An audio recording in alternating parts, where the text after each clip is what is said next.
This podcast was created to educate listeners on the experiences of diverse individuals. However, all opinions expressed by the host or guests do not reflect the overall standing of Tarleton Radio or Tarleton State University.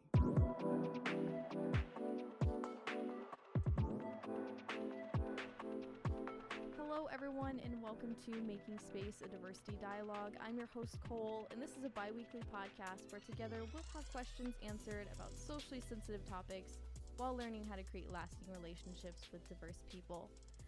Over the past year and a half, many folks are struggling with mental health and mental health illness, like anxiety and depression. Even though we've heard about these things before, since the 2020 pandemic, this conversation of mental health has really been brought to light once again. In this episode, I really wanted to get a general overview of mental health while diving a little bit into what people are dealing with since COVID-19 and the quarantine. To help me out today is Director of Student Counseling Services here on Tarleton State's campus, Dr. Brenda Faulkner. Hello. Hi, Cole. How are you doing today? Doing pretty good. We were talking a little bit before the show. Can you tell us a little bit about yourself? Yes, I am a 3-time graduate of Tarleton State University. Wow. My undergraduate degree is in government, not as glamorous as political science. Yeah, right. It goes back. But, and then my graduate degree is in guidance and counseling. Mm-hmm. And then my doctorate is in educational leadership and policy studies. Wow. You went for a big switch there from your bachelor's to your graduate. Well, you would think. It's not so big a switch, though, because government has a lot to do with policy. Mm-hmm. And right now we're constantly watching the legislative session to see what kind of laws are going to be put into place that we're going to have to provide services for or to or because of those particular bills have been put into place. And so it's not that far a stretch. And if you talk about my doctorate in educational leadership and policy studies, that just kind of goes back to the government. And so I kind of went full circle. Okay. It took me a little bit of time to get my undergraduate degree, and that's okay. So, that's yeah, okay. Right. Take as long as you need. I always tell my friends. Well, it takes the time that it takes. Yeah, exactly, and that just it feels like it keeps going up. Now it's 4, now it's 6. You know, that sort of thing. 2, 4, 6, 8. Exactly. All right, I think we're going to start off with some vocabulary, and what I did was I took a few vocabulary words associated with mental health, and I wrote a little bits about what I thought they meant, and then we can kind of discuss where maybe I didn't quite get it right, and then we can talk about it a little bit further. All right, the first one is just mental health, and I put down psychological health, healthy self-talk, and healthy identity. What are your thoughts about that? Well, certainly you want to look at it. I mean, in the business, we talk about the biopsychosocial model. Mm-hmm. So, and really mental health is about pulling it all together. And so your mind, body, and spirit is kind of as close to one as possible. Mm-hmm. And so when we get out of balance with one or the other, since there's 3 of them, right. then that's where some things come in. Mental illness sometimes weighs real heavy on the biological perspective of it. Mm-hmm. And so you have chemicals out of balance in your brain, and things are just not working.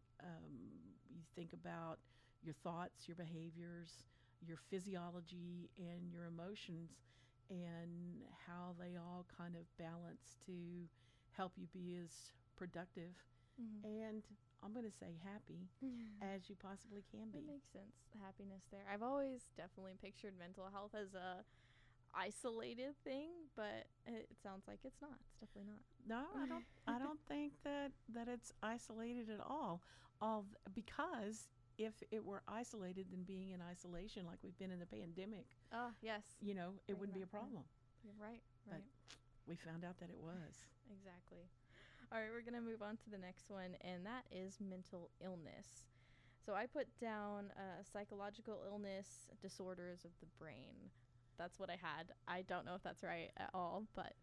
Okay, mental illness, and I like to refer to being in a state of mental health. Okay. And so just using mental health concerns, we even try to shy away from disorders anymore, although the DSM, the Right. Diagnostic and Statistical Manual that we use we don't do diagnosis, but the greater field uses to diagnose conditions, disorders. We'll refer to disorders. I like to think mental health conditions, either you're in balance or you're out of balance. Okay. And so it's all about whether if you go back to the emotional part of it, happy, sad, mad, glad, angry, you look at those perspectives, then, because a lot of time, most people have 25% of the population has anxiety and or depression. Right. And so anxiety, we have good anxiety, which is eustress, gets us up in the morning, makes us drive, gives us motivation. Right. You need helps to us do this thing, right? yes, help you do well on tests. You have to have that little bit of anxiety, so it gives you that motivation. And then, we slip on over into distress. And stress protects us. Right. And so we have that fight or flight or freeze. Mm-hmm. And so you have those conditions to where your body goes, am I in danger? Do I need to get out of danger? And then sometimes it goes into hyperdrive. Am I in danger? No, but I could be in danger, and danger may just be around the corner, and maybe this is dangerous right now. And so sometimes our thoughts kind of get connected to our emotions, that fear. And so then we're thinking, oh my gosh, I'm in trouble. I'm in distress. I can relate to that for sure. And a lot of people can. And so sometimes when people, I speak of students, I speak of clients, Right. They are got it kicked in all the time. They're always in fight or flight. And that usually results as a result of some kind of traumatic experience that they're always having to protect themselves. And so so stress can be a good thing, and it can be a bad thing. And, it's just getting that balance. Right. Getting the balance down. And so we'll talk mostly later when we get into the questions. Then we'll kind of rethink not mental illness, but mental conditions and health conditions. All right. Okay. I think I can go with that. All right. The next one is going to be self-care. And I said doing activities to create a healthy mind. Yes. And self-care is very important for everybody. Certainly it's been important in the past year and a half to be able to provide your mind, body, and soul with what you need when everything has been so out of balance. Right. So you would say trying to get back into balance is what self-care is? Yes. Yes? I would. For me, after I've had a tough day, my self-care, it's really very simple. It's really very cheap. Yeah, that's important, especially if you're talking about students. Yeah. And so we live about 18 miles outside of Dublin. And so when I've had a very stressful day, I'll stop at the Dairy Queen, get a single ice cream cone, $1.62, and my kids are all grown now, so I don't have to share it with anybody. And so it's all me, it's all mine. I can eat it all, or I can throw it out the window. And then as I'm driving home, we live on a dirt road, and so as I leave the pavement, it just kind of drops down real subtle. I mean, it's not like a big drop, maybe a half inch, maybe an inch. And it's like, okay, everything's out the window, the ice cream cone's done, I'm happy, I'm in my happy place, and now I can go home and do my home things that I love to do. Well, that sounds really nice. So just establishing that routine, that's good self-care. I think we already covered down here. I was going to talk about anxiety and depression, but we already talked about that a little bit. Anxiety being that stress and almost that fight or flight thing happening. But then depression we didn't really get to. I wrote down the feeling of hopelessness, being numb or sad emotions. And that's a pretty good definition right there. Depression, if you're depressed, I studied under William Glasser. Okay. and choice theory and reality therapy. Mm-hmm. And for him, everything was a choice and everything you did was a verb. Okay. So depressing. The hard Right. one is anxietying. And so if any of the English instructors are listening to this, that's just Classer. It's not me. But every condition that's referenced, you know, uh, but depressing is one of those. Choosing. Now, some people don't adhere to that theory, Mm-hmm. but Glasser said that everything we do is a choice. All we can do is behave, and that behavior is driven by 5 basic needs.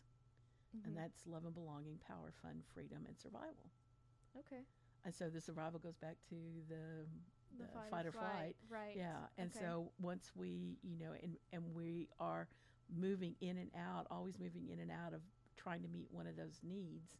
Mm-hmm. And he also said that the thing that results in us being choosing to depress or depressing or anxiety is because of relationships, and our relationships are out of balance. Of course. So especially right now. Yeah, it all Especially goes right out of that. Yeah. Right, right. Okay. I think we're gonna jump to the questions now and get a little bit deeper into these topics. We talked a little bit about the stress and eustress versus distress causing a lot of problems, but what would you say really causes mental health conditions or negative mental health conditions? I don't know that there is a particular cause. Okay. I think it's kind of like the weather forecaster lately saying that we have a circular motion Yeah. that all of the conditions are lead to. So I think that as far as causing mental health conditions or even severe mental illness, that's a term from National Institute of Mental Health, is that one thing gets out of whack, and while we're trying to get that one thing back into whack, something else falls out of it. So it's kind of like, and I'm going to date myself, there used to be an expression, falls apart like a cheap suit. I've heard that before. Okay. You know, don't have to take yourself too far. so having been around for 7 decades, it's sometimes kind of difficult to use sayings like that because people will look at it and go, what are you talking about? But anyway, Yes. and so sometimes we just fall apart because we're not doing enough self-care, because we're not getting enough sleep, because we're not eating properly, and because the relationships in our lives are not strong. Mm-hmm. Mm-hmm. Does that answer the question? Yes. Okay. Yes. There's not one cause to any sort of negative mental health condition or severe mental health illness. No. It just kind of piles on. It kind of piles on. Now, sometimes there are some biological reasons for it, sometimes heredity, sometimes because we do have some conditions that lead itself more from heredity. Depression is one of them.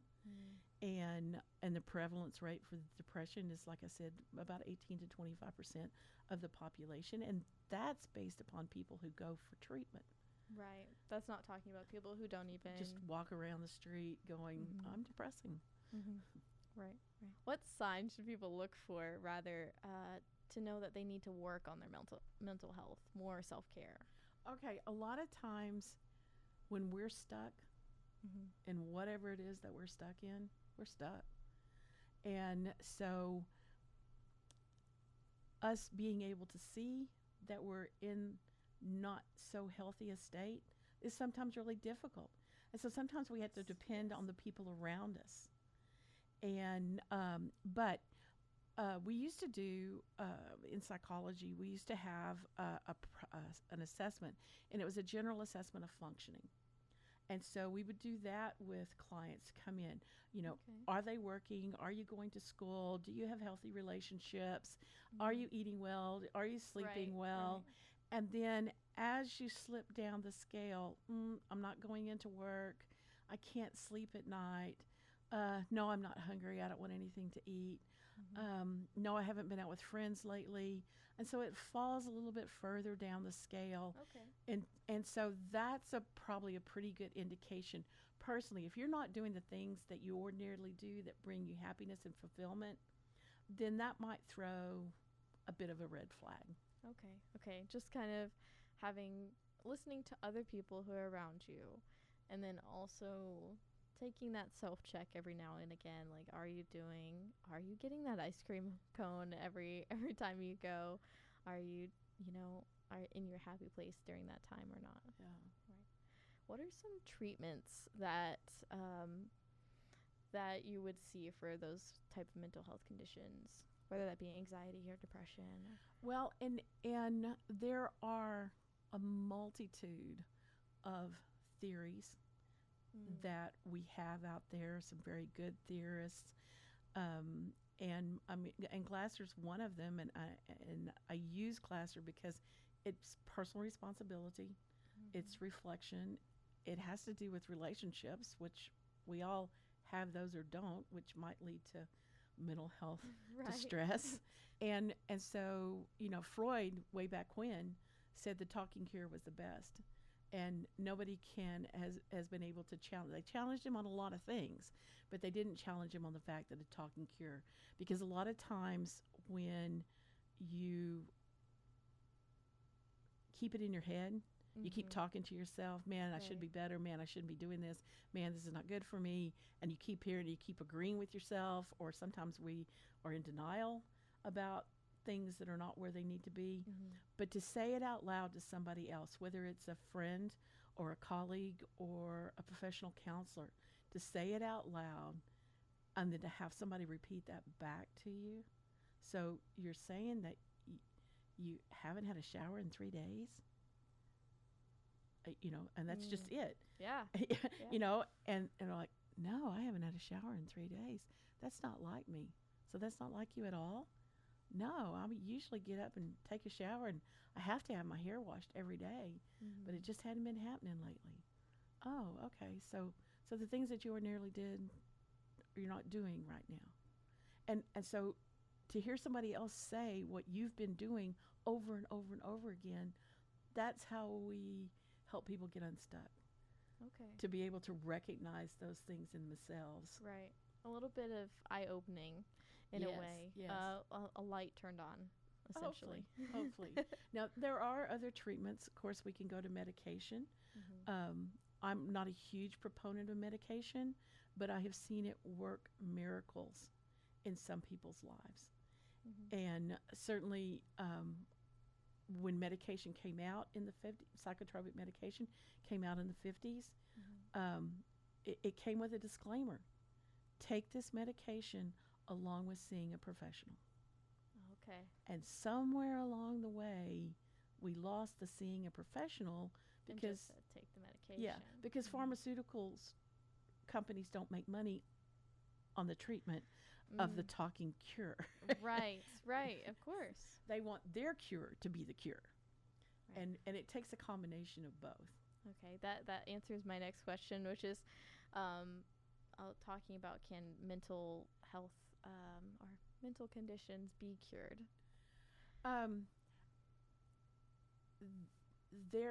We teach a class. It's called Mental Health First Aid. Okay. And in that, it says that there's always hope, and change is always possible. It may not be big changes, but as far as saying, yes, there's a cure. We've known about cancer for decades now. Yeah. We've known about COVID for a year. Yep. And we have a vaccine, but we don't have a cure because it takes on so many different facets. Sure. And when somebody has experienced mental health conditions, disorders, illness, for an extended period of time, it takes quite a while to kind of dig your way out of it. So a cure, maybe not. A way to live with it, absolutely. A way to better it, maybe. Yes. To decrease the symptoms, to get up, to get out of bed, to take a shower, to shampoo your hair, to go out, to be a part of society, to go to a job, go to class, be around friends, because regardless of whether you've been diagnosed with a condition or whether you're on medication, we're all going to be up and down to different levels. You know, I'm, you might not have guessed, but I'm an extrovert. And, you know, and I love being around people. I love traveling. But there are just some times when energy is gone. And I am ready to go home after the ice cream. Yes. You know, I don't do that every night now because, you know, temperance and all things.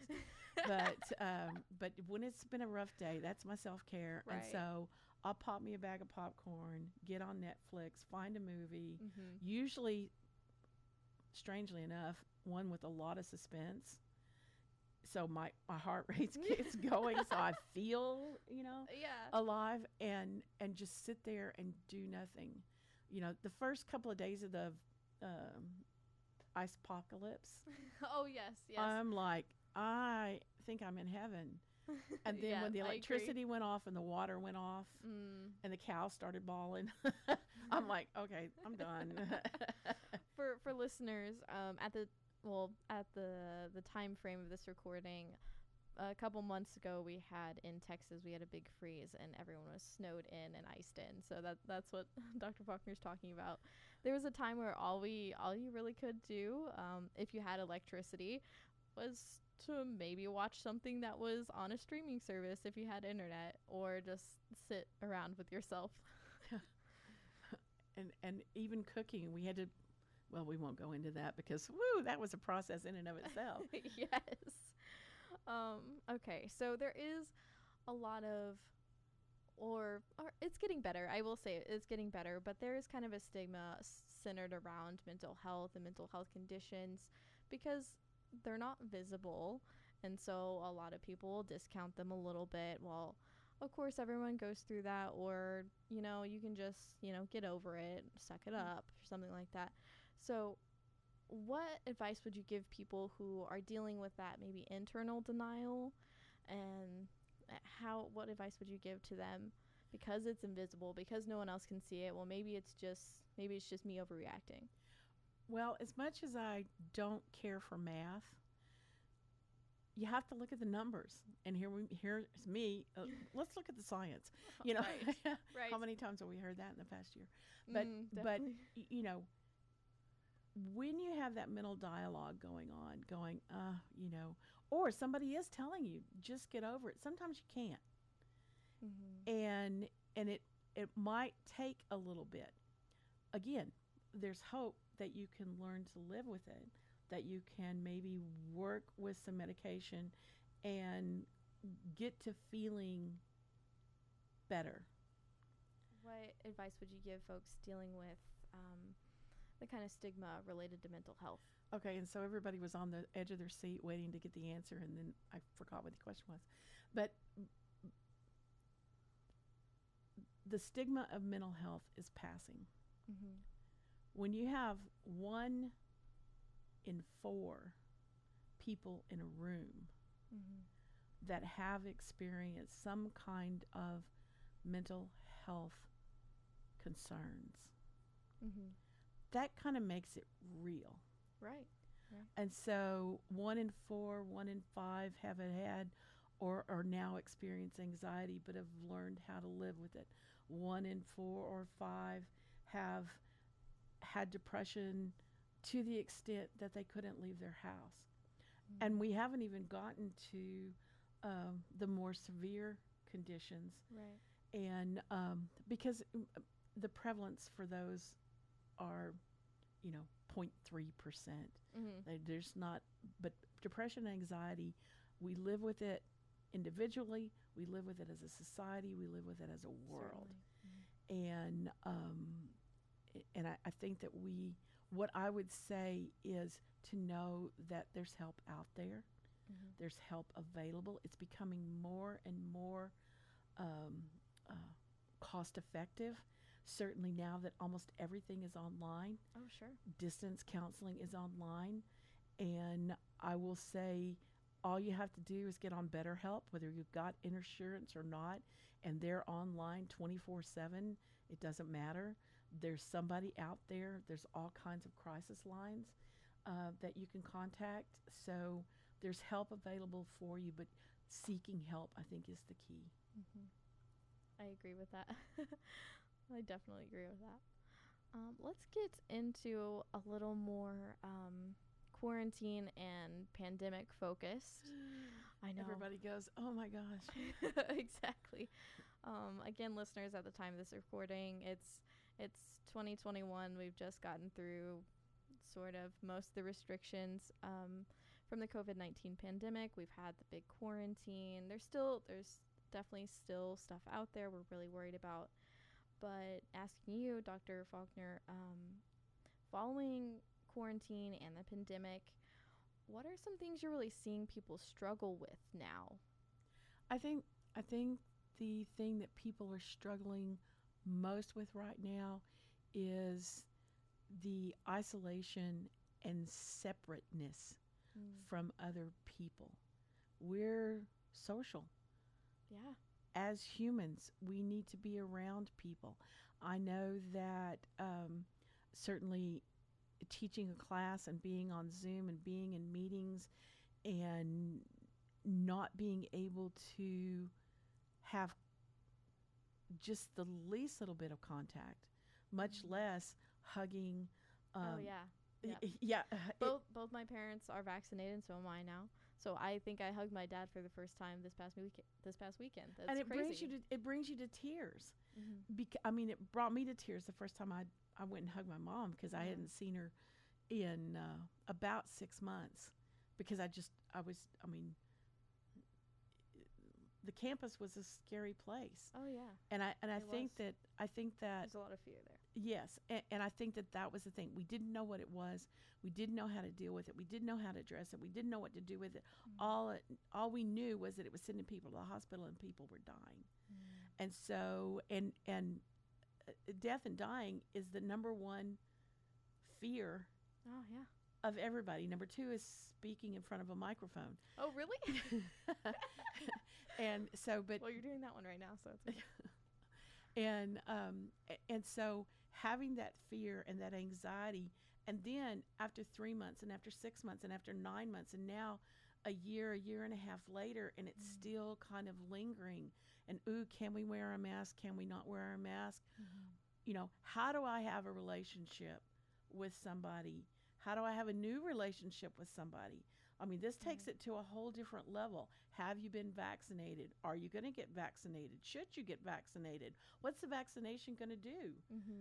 And so I think that level of anxiety and almost to the level of trauma, that we've been traumatized by this virus that no one can control, and nobody knows what it's going to do, and nobody knows the side effects of anything. And so living in that unknown, producing that fear and that anxiety, I think that's probably what has come most is number 1, the isolation, but number 2, that fear of, where do we go from here? And what happens if it happens again and it comes back even stronger? So not to send anybody into a panic, and it's not coming back stronger, okay? Yes. Yeah. So breathe with me real quickly. Yes. and so it was just always a constant thing. And that's what trauma does, is that it's always there. It's always a pervasive fear. It's always a threat. But at the same time, now we have the vaccine. We just told yesterday that masks are no more. They are unnecessary. Right. We have the vaccine. People are getting vaccinated. And so, but then with somebody that struggles from mental health, where's my vaccine? Where's my mask? Where's my cure, if you will? We talked about that. How do I get past this? COVID I'm not afraid of. Anxiety at this level scares me to death. So how do you suggest people start moving on from that? From like you said, just yesterday, from the time of this recording, we learned that mask restrictions are lifting. It's seeming to go to some semblance of normalcy, going back to what we did pre-pandemic, the before times, as I like to call them. Where do people who were struggling during that time go now? Are we seeing people going back to normal completely, or is what do you do? Well, and we talk about this a lot with my peers, and now we don't have a normal anymore. Right, it's completely different. And I'm a huge proponent of change is good. But sometimes you may have to talk to somebody about, was it good for you? You know, has this change in the past year and a half been good for you? I've spent the past year and a half trying to find COVID silver linings. And they have been few and far between. But what it has done is it's made us look at how we interact with everybody. It's shown us that it is important that we have relationships. It is important that we have people in our lives. It is important that we can all get along and that we can cooperate for a common goal. Those things are still important. And maybe, you know, for me, that's the silver lining, is that it showed us where the waste was. It showed us that we can do things beyond things that we ever thought we could do, and we can do it on a dime. We can stop and we can get an email that says, okay, everything you've been doing for the past 26 years, you now have to do it online. Do it different right now. Yeah, do it different right now. And so within 48 hours, everybody around the world adjusted. So we can adjust to adversity. We can adjust to trauma. We can adjust to the unknown. We don't have to like it. I know a lot of people didn't like it. But a lot of people don't like Brussels sprouts either. That's true. And it's on a menu now. You know, it's an $8.95 appetizer on a menu. So, you know, we adjust. We learn to like Brussels sprouts. And I think that that's what COVID gave us. And, you know, maybe COVID gave us humanity back, because it's opened up the world to everything that could possibly be bad that could happen in the past 18 months. And here we are, and we're trying to figure it out. And that's what mental health is some people, you know, from the age of 2 to the age of 60, they always have that one little thing that sometimes it's a nagging little thing, and sometimes it's a big hairy thing. And that's a reference to Collins's work, Good to Great. So I just thought I needed to explain that. Sure. And but to be able to look at something that was so devastating and was so harmful, and to see that we still can have reality shows.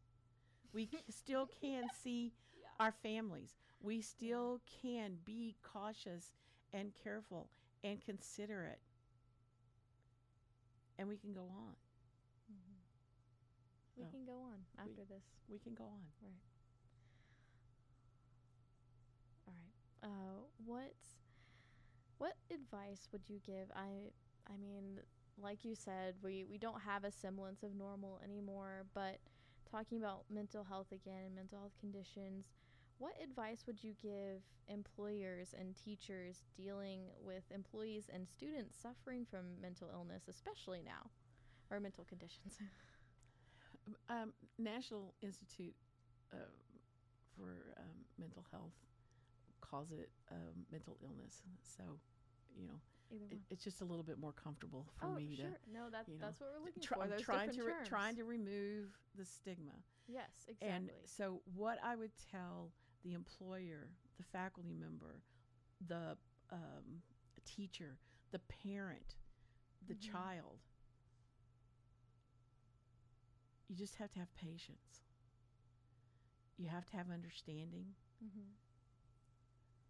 Most of the time, to say it's a phase, they'll get over it, they'll go through it, it'll pass. It may not. So having that compassionate, caring heart, and that understanding and that patience, and to be able to say to somebody, a friend, a child, a coworker, you're not acting like you usually do. You're not yourself. Can I help? And they may say, oh, no, I'm fine. But at least you've acknowledged it. At least it's been recognized. At least it's out there. And so to give that impetus to get help. I know that about 20 years ago, children started misbehaving in the classroom. And immediately the diagnosis was, ADHD, ADD. Yes. Get them some medication. Yeah. Well, the thing about that is, and all of those disclaimers on all the commercials as we're watching reality TV for the past 19 months, all of those side effects and all of those disclaimers, and how do you know you're allergic to something if you've never taken it? If you're allergic to Biscotti, right? Please do not take it. Well, okay. I didn't know I was allergic to shrimp until I ate some. So, Yeah. And so those warnings, if you take drugs, just like we know with street drugs, they don't work the same on everybody. Prescription drugs, unless you have ADHD or ADD, you're going to get a totally different result with those drugs. And so being quick to go to a medication or looking for a quick fix or looking for, a magic wand, that's not going to happen. What's going on? What are the symptoms? What could that possibly be? Maybe what was the root of it? But sometimes we don't need to know that. How is it affecting you today? What's going on today? Being in the here and now. Just patience, understanding, compassion. 1 in 4. Right. 1 in 4. 1 in 4 children, 1 in 4 teachers, 1 in 4 faculty members, 1 in 4 bosses. So that's a math lesson. So for listeners who are looking to gain more knowledge and more education about mental health and mental health conditions outside this podcast, where do you recommend they go? You can go to craft journals, Psychology Today. You can go to the National Institute for Mental Health. You can go to there are all kinds of assessments out there that are generally free.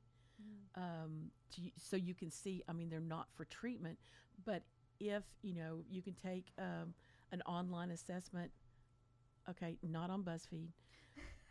I'm just going to say. I really want to know what pizza I am. So.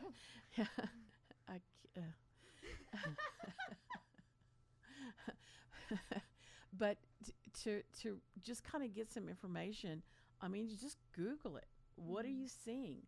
What are you feeling? What is different today, last month, last year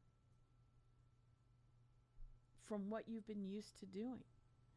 And, a lot of times we have a lot of we have trouble with hearing the truth.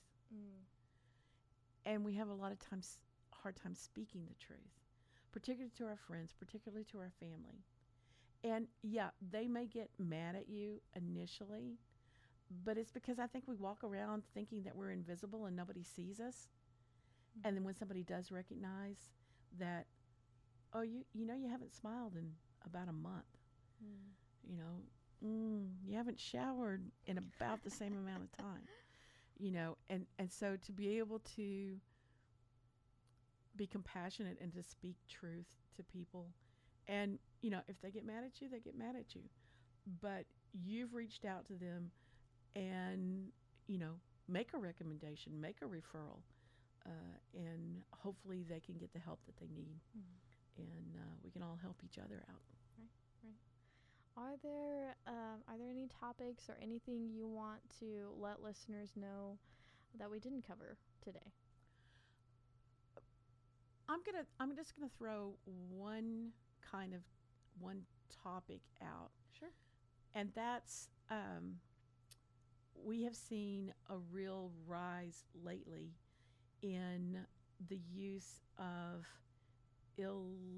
illicit, manufactured Mm-hmm. chemicals that we Okay. put into our bodies.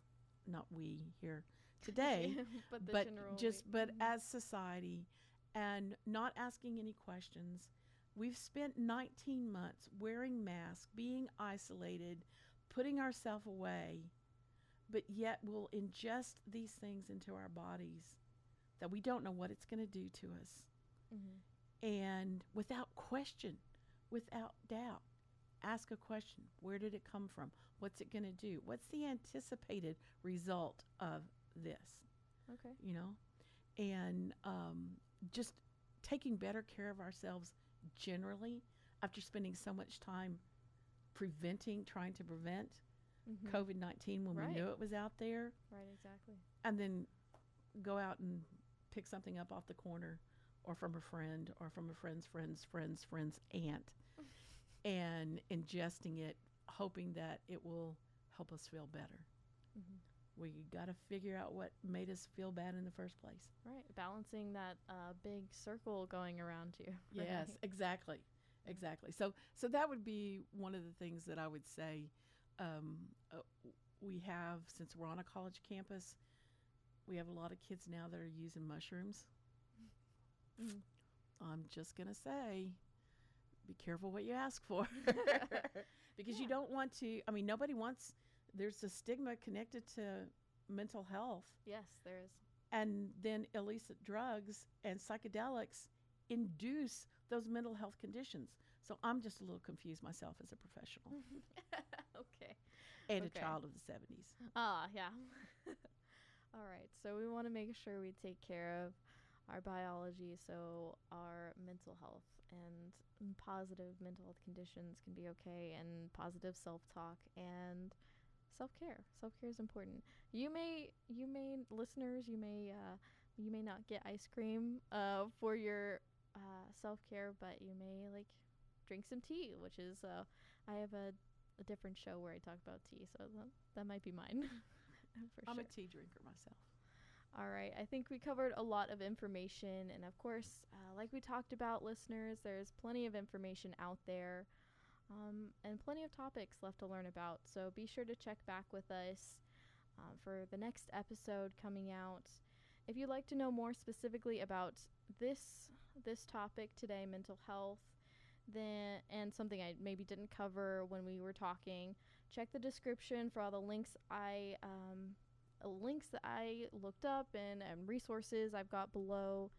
And I'll probably also include the student counseling service as well if you think we were talking today and you related to a lot of it, so maybe you want to talk to someone, have some of that talking cure, right?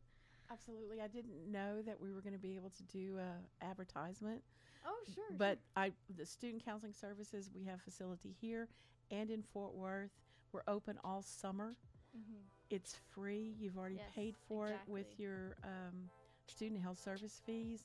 And we've got some wonderful clinicians that can do some amazing things. Yes. So reach out and give us a call. Make an appointment today.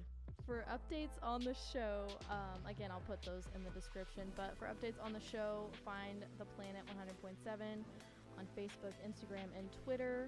That's the radio station we're based out of. And I think that's all I have. Until next time, folks, stay out there and take care.